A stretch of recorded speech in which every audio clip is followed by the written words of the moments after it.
Good morning and welcome to the channel again. Hey guys, so what's going on today is I'm actually going to do a different project, and this project is it's a salvage car, and the salvage car actually belongs to my mother-in-law.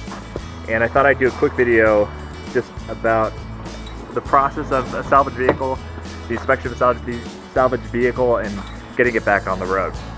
The Alpha I made a ton of progress on. This one just fell into my lap, and so for anyone who's interested in actually building a salvage car, I thought it'd be good information. First of all, if you're going to rebuild a salvage car, first you have to have a salvage car. The way this one came into her possession is it was her car originally. It was struck by a bicyclist. It was their fault. They actually crossed traffic and ran right into the side of it. She's owned this car since 2000. Insurance company inspected it, discovered that it wasn't worth the money that the car would be to repair, which is pretty much how it works. So at that point, they total the car. You get first right of refusal, at least in the state of Arizona, for purchase of your vehicle as a salvage title, which means they will charge you a percentage of the total value of the vehicle in which they give you a check for. So they'll take that away from the check, whatever that value is, and usually it's anywhere from 13 to 20% of the value of the current value of the vehicle. So you have an option to buy it. Most people don't buy the car because they really don't know what they do with it. They don't know if they could fix it, or they just have no use for it. But if your mother-in-law knows somebody who can fix the car and make sure that it will pass inspection, like me, they go ahead and do that. So she purchased this car for next to nothing, and really, as a former police officer, the only thing that needs to be corrected on this vehicle are safety issues. It has no frame damage, it has some body damage. As concerned as the DMV is with your safety, or the MVD is with your safety, they're more concerned with the safety of others. So if you're going to go take it to get inspected, what they're going to look for is the safety equipment that affects other people, i.e. like your turn signals, your brake signals, things like that. On this, the only safety equipment that was destroyed was the mirror. As you can see, the mirror is just shattered and cracked, because that was the first thing the cyclist struck. Now that cyclist was okay, he actually ran from the scene, hence not her fault. Police took a report. I have to replace that mirror in order for her to be able to pass inspection. What she'll do at that point is she'll take it to the MVD, and here's the key: as soon as a car is processed as salvage by the insurance company, you can't drive it. It is a suspended registration. In the state of Arizona, suspended registration has a fine upwards of $700. It used to be like $665. I don't know what it is right now. Most judges will let you fix that registration, but even if you fix it, it's still like $120, $150. And again, these are old numbers because I left the police department a couple of years ago. So I don't know what they are now. I'm guessing they're higher. Every year they go up. It's not a fun fine to get, even if you fix it. So what I recommend to people is, if you're going to do a salvage title, you get to the point that it's actually repaired.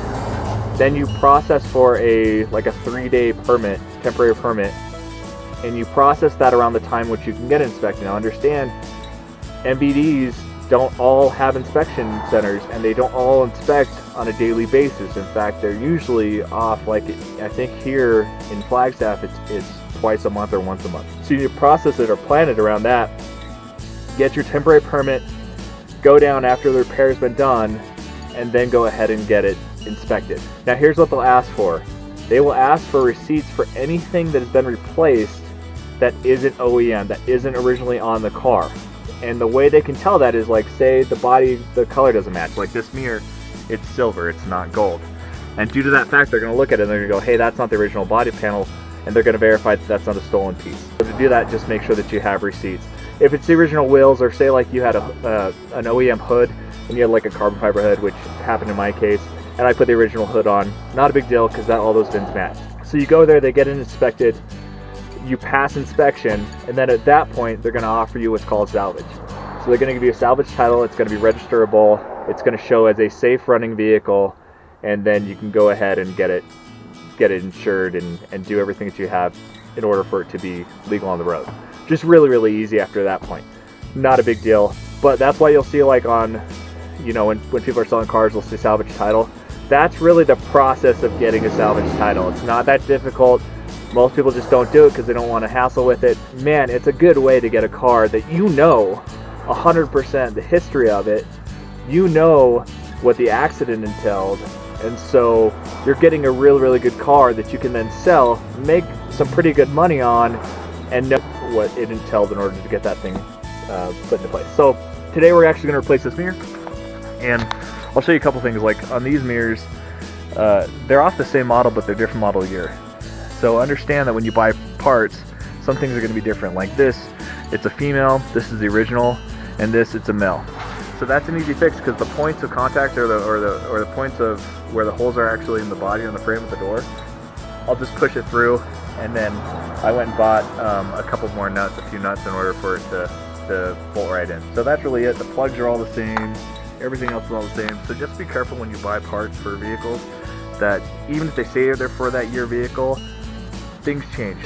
Bolts are different, male, female, plugs are different. So with that being said, let's go ahead and throw these mirrors on. Oh, and I'll show you what damages. So the car took an impact on the mirror, and then it took an impact on the side. And really that's it. Now, quarter panels, front panels, not a big deal.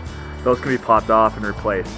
That's not usually where your cost is incurred, where a car is totaled. Rears, you can't pop them off. They're not replaceable parts. Someone has to actually either, I mean, you can, but it's cutting and welding and doing a bunch of other stuff.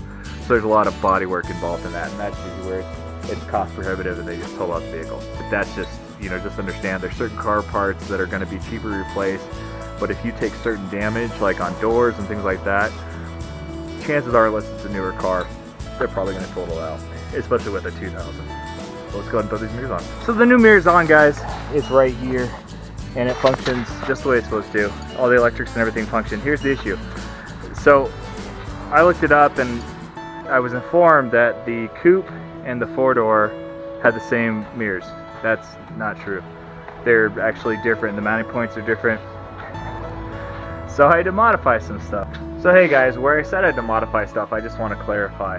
If I had time, I would have just ordered a different mirror and would have put that mirror on. The issue was the inspection time and the permit time had already been set by my mother-in-law. So those mirrors had to work. There was no choice and no way around it. And she had an appointment literally within like 20 minutes of me shooting that video. So I had to rush through. So understand that if I had had more time, I would have just purchased the correct mirror. So coupe mirrors are hard to find as opposed to four-door mirrors, because a lot, you know, coupes were just, there were just few of them made. I just want to clarify that. Let's go back to this one. But the mirror fits perfectly. It's secured. All three bolts are secured, and it'll pass inspection, and then it can be sold. And if you sold for a lot more money than what she purchased for, and that's the great thing about salvage. So that's going to complete this video. Again, I've got a bunch of other stuff. I've gotten really far in the alpha. I'll release that video in a couple of days with the completion of the work I'm going to do. But other than that, keep turning heads every single day. Have a good one.